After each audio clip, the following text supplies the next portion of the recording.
Hey, this is George Clooney, the most charming actor that ever lived, and I was in this movie, Oh Brother Art Thou. We're in a spot, boys. Remember that line? That was great. Hey, you know what? I just discovered I sound a little bit like Dick Cheney, but I'm much more charming, and I've been in a lot of movies that you like. So you should really support independent podcasters, because the other podcasters are well known like me, and they don't need any of your help. But you need to help the people that do their podcasts from their basements, like Mike. Listen to podcasts and look into my beautiful eyes. Thanks. This show is clean, pretty much. Mike's Daily Podcast. Episode 857. Hello, it's Mike Matthews broadcasting from Cafe Anyway, here at the last place on earth located somewhere in PodCastro Valley. Today, it's the return of the much-loved segment, This is Interesting, where we hear some interesting news following the theme that affects us all, recycling, and why you don't need to do it anymore. Plus, we hear from Chely Shoehart, Floyd the Floorman, and John Deere. Mike's Daily Podcast. And Brian Williams is getting fired from everything. We find out why John Deere is the engineer. Mike's Daily Podcast. So this weekend has been very historic. Don't you know there was our president meeting with Fidel PodCastro? That hasn't happened since long, long ago. Remember, Fidel once almost caused the entire world to blow up. And Hillary Clinton is announcing what we already know. Mike's Daily Podcast. And my roommate is watching every single episode Mike's of Daredevil. Daily It was just put on Netflix. Podcast. Let the binge watching begin. Yeah! I like binge watching the Kardashians, but I do it with the sound off. I think that's more effective. It more than suffices. Oh, look, it just walked in. Hello, my God, this is Chely Shoehart, staff supervisor. Oh my God, George Clooney was at the beginning of the show. Yeah, he was. That was a very convincing George Clooney, wasn't it? Yeah, like, oh my God, it was like he was like right here. Like, I don't want to meet him though, because he's like really old. Just because he's got some gray hairs, he's still a very good-looking man, and an actor that has been in many a movie. Yeah, like, so what? I've been in a lot of cars. Does that make me someone that can make a car? I don't think that's the same thing. And what was Madam Rebecca doing last show?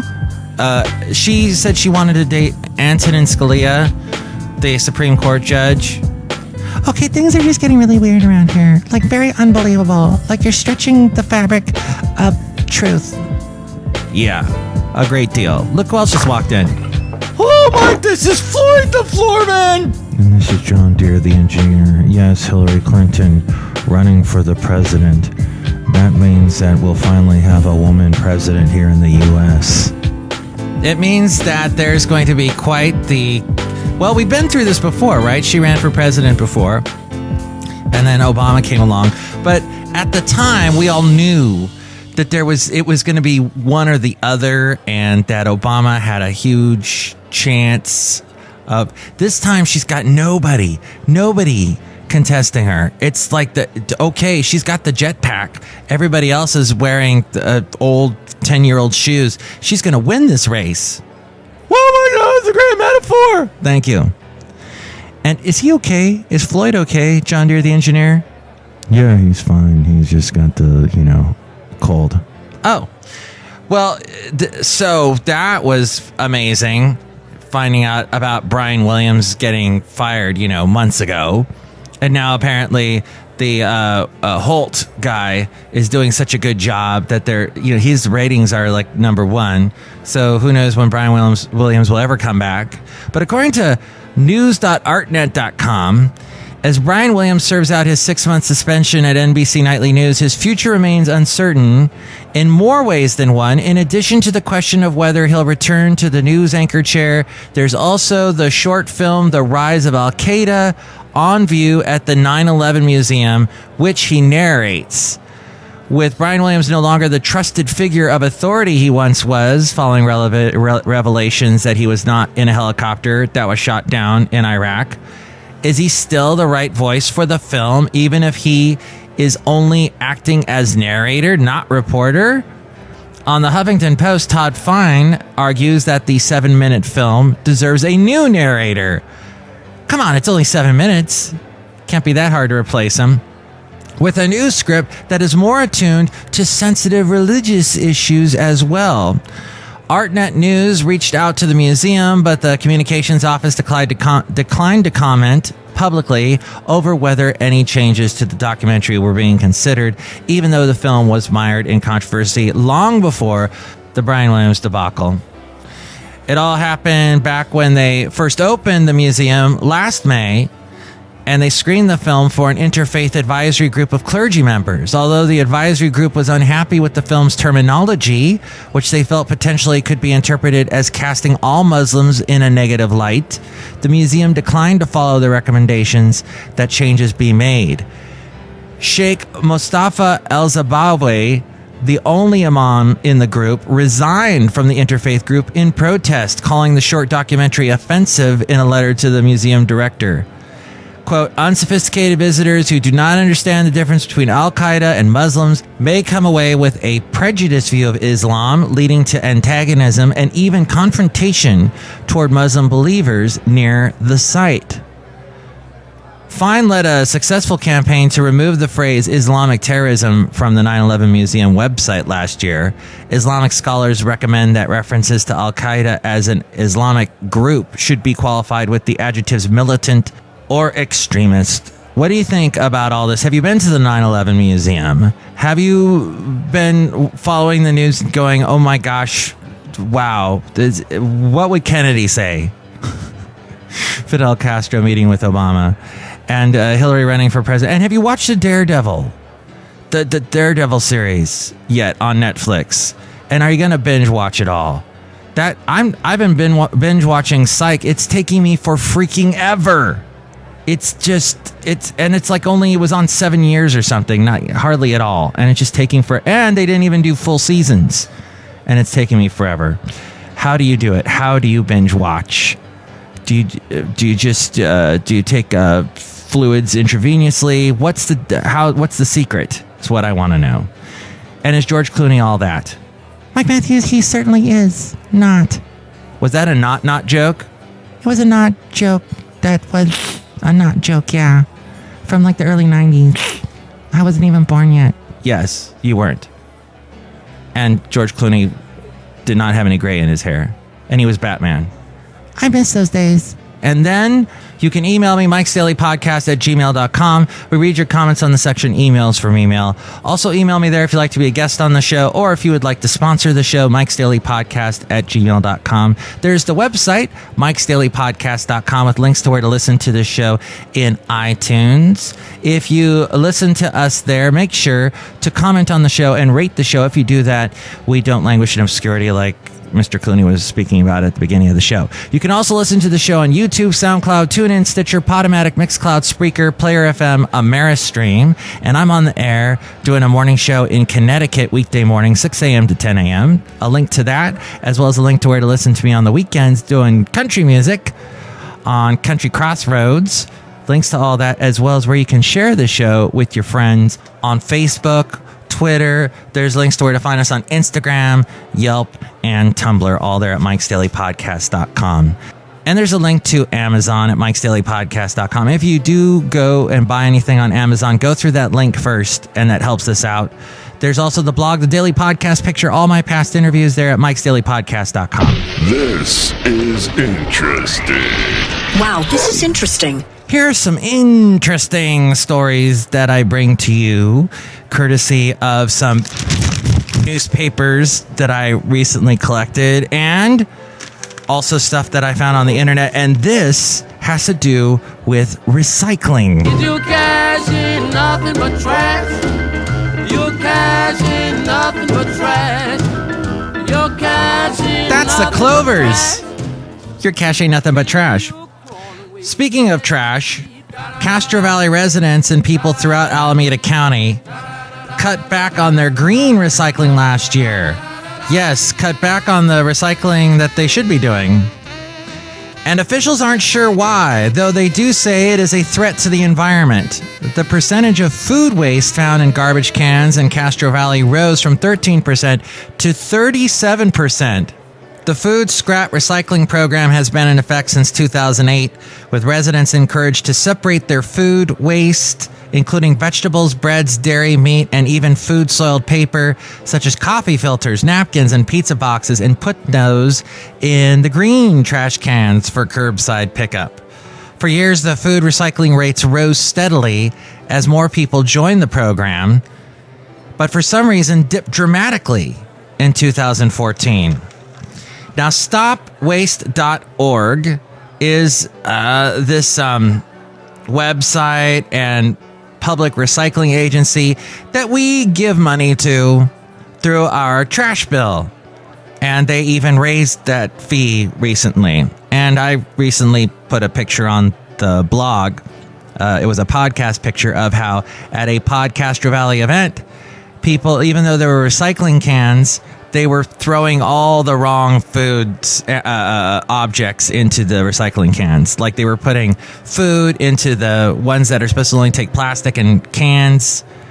And they were putting the plastic and cans into the compostable. You can't compost cans. Duh.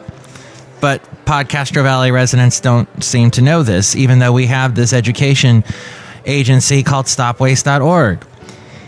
Now, each year, this agency removes the waste from 2,200 residents and 800 commercial garbage cans. This takes place in the early morning on regular scheduled pickup days. They may have even been in my trash. Scary. Inspectors, unannounced, take the trash before the garbage trucks arrive, so you'd never know if your cans were part of the audit. This according to the Castro Valley Forum, which gets thrown at our doorsteps here in PodCastro Valley. The cans are then sorted and separated to see how many recyclable items have been thrown out with the regular trash. This gives the agency a general idea of what winds up in landfills.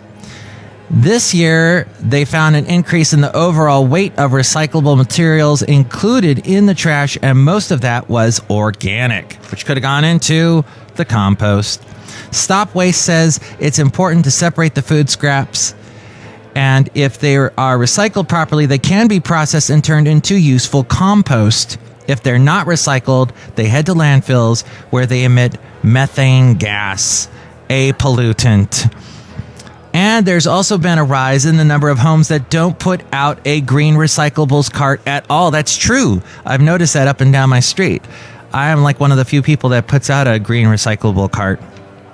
And when I lived in Alabama, we used to have a blue recyclable. It wasn't even a cart or one of those big barrels. It was like this tiny little box. And that's what you were supposed to put your plastics, your paper in to recycle. I was the only person on my street in Alabama. This was like 2008. Nobody recycled anything. It was weird. But here we've got three. We got the two. We got the blue one that's got the cans and plastics, and then the green one, the compostable stuff. So very few people put out the green ones. In 2013, 73% of homes in Alameda County used their green cans, but by 2014, that dropped to less than 50%. The drought may be partially to blame because fewer people are putting out lawn clippings, and some people feel uncomfortable with holding on to discarded food trash for a week without having the lawn clippings to mitigate the smell around the carts. So they throw it all down the garbage disposal, which clogs up pipes. We are in the middle of delving deeper to find out what's happening, says Stop Waste.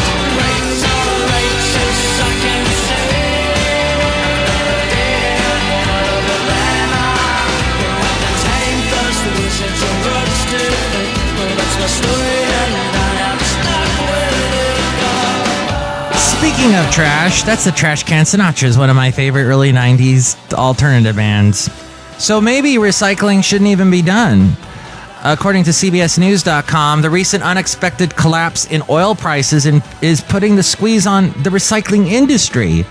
As a result of crashing crude prices, it's cheaper for plastics companies to use new or virgin materials than recycled stuff. Prices are so low for recycled plastics and glass bottles that companies such as Waste Management or local governments have to pay to have it hauled away. It's a simple issue of supply and demand. TerraCycle, which works with companies on programs to make packaging recyclable, said the bottom line is that what is recycled and what is not is directly linked to oil.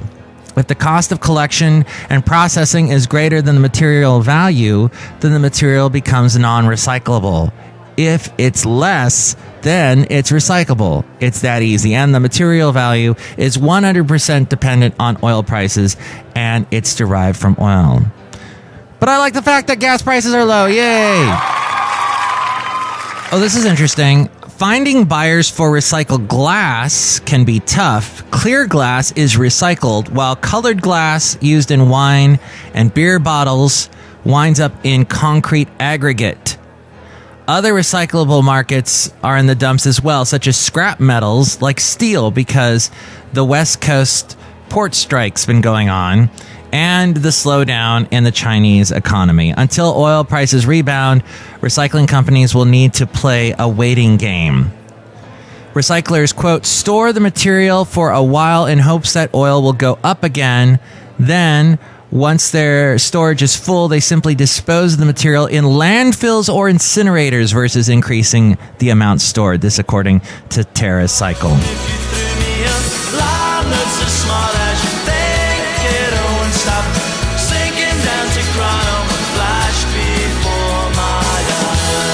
Another Trash Can Sinatra song called Only Tongue Can Tell. And yes, they are still together. Yay.